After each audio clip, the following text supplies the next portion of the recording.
Le Circuit Mania, pour moi, c'est d'abord un collectif, donc des échanges avec des pairs. Et puis la deuxième chose, c'est une ouverture sur d'autres sujets. Alors parfois des sujets qui peuvent être proches de ce que l'on fait, mais aussi des sujets beaucoup plus éloignés. Et cette ouverture, elle est hyper importante. C'était ma première soirée aujourd'hui, donc ce soir.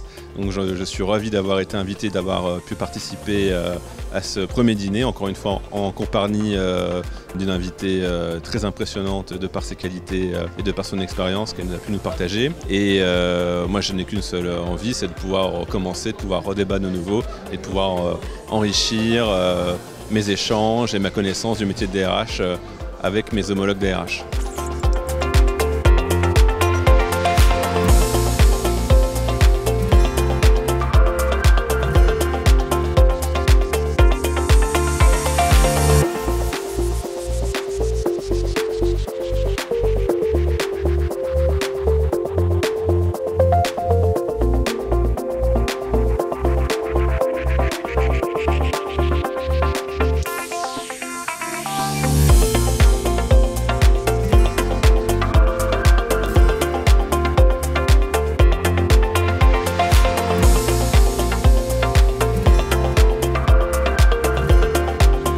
La feuille de route que m'ont confié le président de la République et le Premier ministre, c'est l'émancipation par l'emploi, c'est l'employabilité à tous les âges et partout sur le territoire avec un accès de formation. Nous partons d'un postulat, le travail, c'est l'émancipation et le travail, évidemment, permet d'être mieux rémunéré que l'assistanat. C'est vraiment un élément tout à fait important.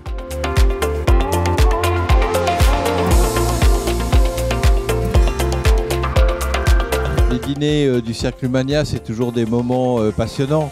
Et ce soir, ça a été vraiment passionnant. Nous, la PEC, on est vraiment heureux, ravis d'être partenaires de dîners comme ceux-là. On apporte aussi notre petite touche en évoquant ce que sont les enjeux de notre point de vue sur l'emploi cadre en 2024. Ça faisait très bien écho à des choses que la ministre a ensuite repris et développé dans ses réponses. Donc voilà, je pense que tout le monde a passé une très bonne soirée. On a une meilleure vision finalement de celle qui est aux manettes dans le ministère, qui est le plus stratégique pour les DRH, qui est celui du travail.